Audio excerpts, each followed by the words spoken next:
Jadi ini pagar diri. Saya kemarin di Lombok, saya tanya sama satu orang, ada orang Jerman. Tiba-tiba aja dilihat saya di restoran, Pak, dia samperin saya, kemudian dia masuk Islam. Terus semua yang saya suruh dia ikuti, Pak. Sampai saya tanya, kenapa kamu ikut sama saya? Kenapa kamu percaya dengan semua yang saya ucapkan? Kalau jenderal bintang 4 pakai baju tidak pakai seragam, nggak dihargai orang, Pak. Coba, Pak, antum jenderal bintang 4 atur lalu lintas, Pak. Kalau nggak dicaci maki orang, paling dikasih duit 1.000, 5.000. Padahal jenderal, Pak. Maka ini pentingnya pakaian ini untuk berdakwah, hadirin sekalian. Jadi jelas, sejelas-jelasnya, sekaya apapun orang itu, setinggi apapun jabatannya, seterkenal apapun dia, kalau dia tidak beriman, dia tak taat kepada Allah, pasti hidupnya susah, pasti. Allah Subhanahu wa Ta'ala telah menciptakan dua kehidupan, yaitu kehidupan dunia dan kehidupan akhirat. Di akhirat Allah Ta'ala menyiapkan dua tempat, dan di dunia Allah Ta'ala telah menjadikan dua jalan, yaitu jalan menuju surga dan jalan menuju neraka. Kehadiran manusia di dunia, hadirin sekalian, bukanlah atas kehendak manusia itu sendiri, tapi atas kehendak Allah Subhanahu wa Ta'ala. Bumi ini diciptakan untuk manusia sebagai tempat untuk mendapatkan keperluan, dan Allah Subhanahu wa Ta'ala menciptakan akhirat sebagai tempat tujuan hidup manusia. Kehidupan di dunia hanya sementara saja. Penderitaan yang dialami di dunia betapapun beratnya hanyalah sementara. Begitu pula kebahagiaan yang dirasakan bagaimanapun mewahnya hanyalah sementara saja. Kehidupan di dunia walaupun miliaran tahun lamanya suatu hari pasti akan berakhir, karena Allah Ta'ala telah menciptakan makhluk yang bernama kematian. Kehidupan di dunia walaupun sementara tetapi sangat menentukan kehidupan selanjutnya di akhirat, karena dunia diciptakan untuk persiapan akhirat dan kematian adalah awal kehidupan selama-lamanya.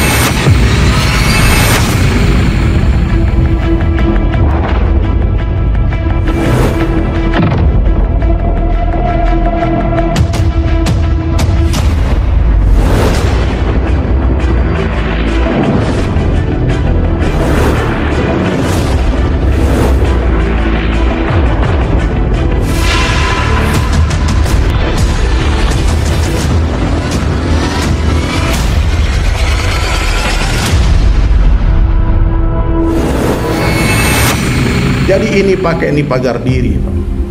Saya kemarin di Lombok, saya tanya sama satu orang, ada orang Jerman. Tiba-tiba aja dilihat saya di restoran, Pak, dia samperin saya, kemudian dia masuk Islam. Terus semua yang saya suruh dia ikuti, Pak. Sampai saya tanya, kenapa kamu ikut sama saya? Kenapa kamu percaya dengan semua yang saya ucapkan? Apa dia bilang? Pakaianmu semacam ini nggak mungkin kamu berdusta.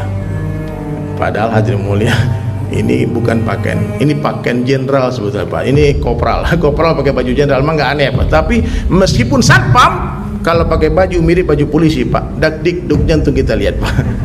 Iya enggak? Padahal satpam, Pak, tapi pakai baju polisi. Kalau jenderal bintang 4 pakai baju tidak pakai seragam, nggak dihargai orang, Pak. Coba, Pak, antum jenderal bintang 4 atur lalu lintas, Pak. Kalau nggak dicaci maki orang, paling dikasih duit 1.000, 5.000. Padahal jenderal, Pak. Maka ini pentingnya pakaian ini untuk berdakwah, hadirin sekalian. Jadi saya cerita sendiri terakhir nih, saya pengalaman ke Bali kemarin, ada berapa orang masuk Islam. Saya update di Instagram. Jadi saya lagi makan di restoran habis acara Muslim United sama Ustaz Abdul Somad, Ustaz Salim Afillah. Lalu selesai acara, saya makan di satu restoran di Praia itu dekat Mandalika. Lagi makan, tiba-tiba bule datang, orang Jerman, ganteng tinggi, dia datang duduk samping saya. Terus saya tanya, ada apa? Dia bilang, aku mau tanya satu hal, katanya. Apa? Ada apa? Dia bilang, few days ago I went from one masjid in Gili Trawangan. Jadi dia ke Gili Trawangan janjian sama partner bisnisnya di dalam masjid. Ternyata hadirin mulia, dia bilang, ketika aku masuk masjid, I feel something different. Aku merasakan sesuatu yang berbeda di hatiku. Dan setelah aku masuk masjid itu akan sleep. Udah 4 hari aku nggak tenang tidurku. There's no one can explain to me what is this. Nggak ada orang bisa menjelaskan kepada aku apa yang ku rasakan ini. Oh, dia bilang ini hidayah ini. Hidayah ini. Saya bilang, brother, namamu siapa? Dia bilang Bobby. Oh, good, Bobby. Do you believe in Allah, brother? Yes. Prophet Muhammad, dia bilang Moses, you know Moses? Yeah. Jesus Christ, dia orang Nasrani dulu ya, atau agamanya apa? Saya nggak tanya juga, nggak penting kan. Kemudian, do you believe in Muhammad sallallahu alaihi wasallam, last messenger of Allah? Yes. You are Muslim.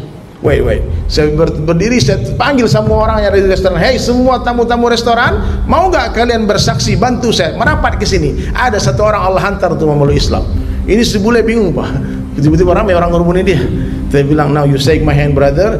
Tonight, malam ini is the best night in your life. Malam terbaik dalam hidupmu. You following me. You look in my eyes. Lihat mataku, following me. Ashhadu alla ilaha illallah wa ashhadu anna Muhammadan Rasulullah. Now your name is Usman. Subhanallah, saya kasih nama Usman. Lalu dia bertanya hadirin sekalian. Saya udah bilang, 10 o'clock brother, I need to sleep tonight because besok pagi aku harus kuliah subuh di Mataram. Kalau kamu serius, if you serious to become a Muslim, kamu harus bangun setiap pagi jam 4. It's okay for you? Oh, it's easy for me, no problem. Akhirnya hadirin sekalian, dia ikut ke hotel di Mandalika. Kemudian lanjut dia, besok subuhnya saya lagi ceramah, datang ini bule Pak. Datang udah pakai sarung Pak. Bule pakai sarung, pakai baju koko. Nggak tahu dapat di mana dia tuh baju malam itu. Subhanallah, dia duduk, dia dengar tausiah. Setelah saya tausiah, saya pamit sama dia pergi balik ke hotel. Lalu saya tanya sama dia, brother, what do you feel? Dia bilang, peace, love, feel coming home. Are you happy brother? First time happy in my life. Dia bilang, ada rekamnya tuh. Pertama kali saya rasakan bahagia dalam hidupku. Saya pikir ini orang gembel Pak, boleh miskin Pak. Lalu saya kepoin di Instagram dia. Oh ternyata nama dia udah diganti jadi Bobby Usman. Bobby Usman. Subhanallah, saya pulang ke hotel, saya cek, ternyata dia bukan sembarang orang. Ternyata dia bukan gembel Pak. Dia punya bisnis di kapal pesiar.